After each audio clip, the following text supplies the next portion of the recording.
Dengan bahagia, Ibu dan Bapak Guru. Selamat datang pada modul menggunakan hasil asesmen.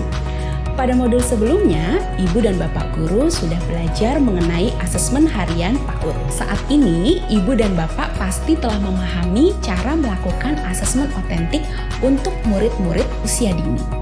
Langkah selanjutnya adalah menjawab pertanyaan, apa yang akan kita lakukan dengan hasil asesmen yang didapat?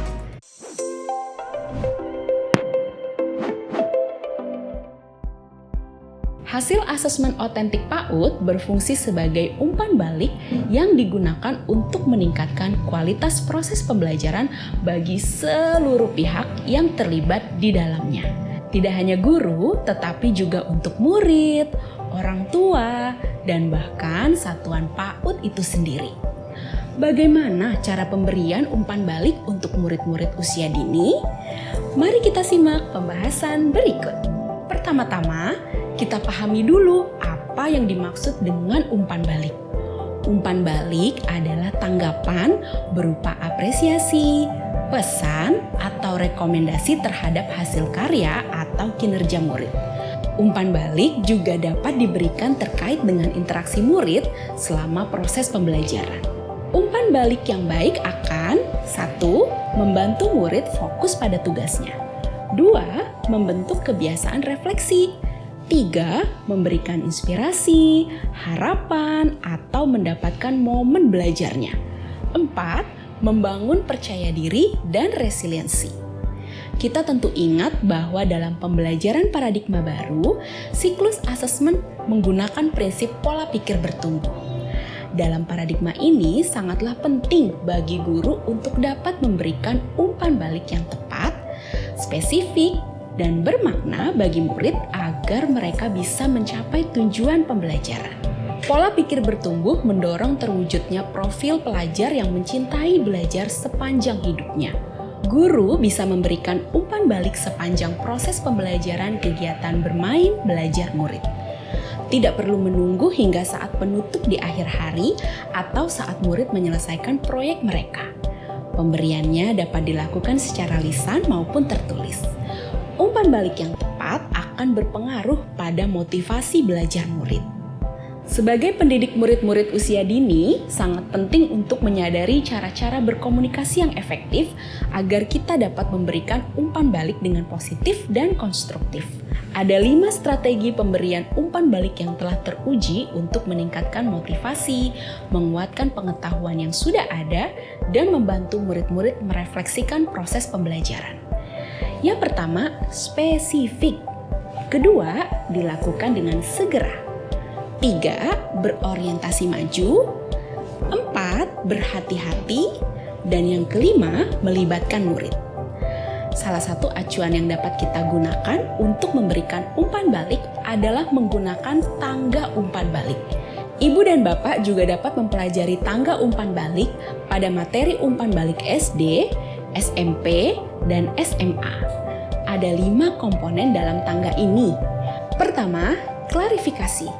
Ajukan pertanyaan klarifikasi mengenai apa yang sedang dimainkan murid. Kedua, nilai. Memberikan komentar untuk kekuatan murid yang kita amati. Ketiga, perhatian. Berikan komentar untuk hal-hal yang kurang sesuai atau kurang lengkap dan menjadi perhatian guru. Keempat, saran. Berikan saran untuk pengembangan. Kelima, apresiasi. Berikan pujian untuk usaha yang telah dilakukan.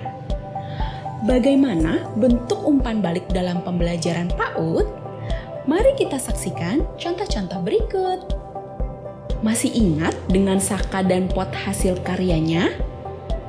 Coba kita lihat kembali catatan asesmen harian guru kelas terhadap karya Saka. Pada proyek membuat karya daur ulang, Saka membuat 2 buah pot dari kaleng bekas untuk ibunya yang suka menanam bunga. Catatan karya Saka adalah Saka menemukan kaleng bekas di halaman sekolah. Ia memakai kaleng tersebut untuk membuat pot bunga bagi ibunya.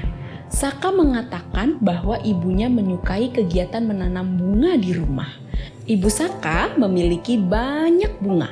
Ada yang di taman, ada juga di meja rumahnya. Saka ingin membuatkan pot agar ibunya dapat meletakkan bunga di atas meja. Saka mencuci kaleng bekas. Kaleng dicat agar bagus, diberi wajah menggunakan mata mainan dan pom-pom. Saka memberikan pot ke ibu yang menerimanya dengan tersenyum. Contoh proses umpan balik menggunakan tangga umpan balik. Pertama, klarifikasi.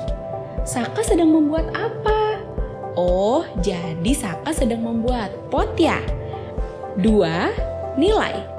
Pot Saka bagus dan cerah sekali. Ibu suka warna dan hiasan pom-pom kecilnya.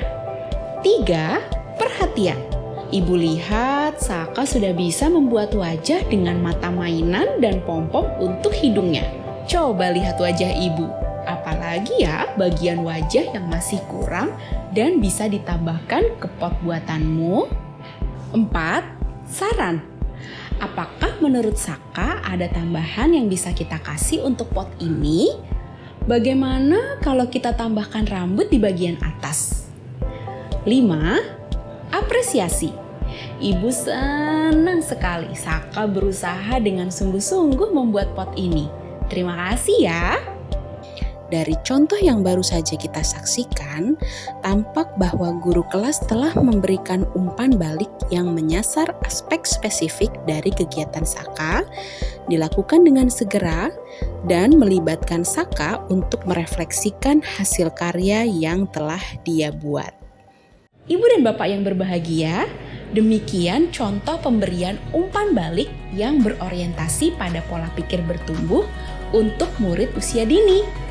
Apakah Ibu dan Bapak sudah siap menerapkannya dalam pembelajaran sehari-hari di dalam kelas?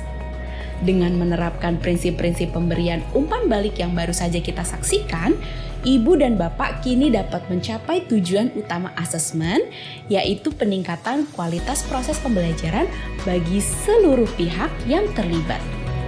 Guru dapat merancang rencana tindak lanjut pembelajaran yang lebih baik, murid termotivasi untuk meningkatkan kinerjanya, dan orang tua akan mampu berperan sebagai mitra yang lebih baik bagi sekolah dengan mendapatkan gambaran pencapaian belajar murid yang holistik. Selamat berproses, salam dan bahagia Ibu dan Bapak.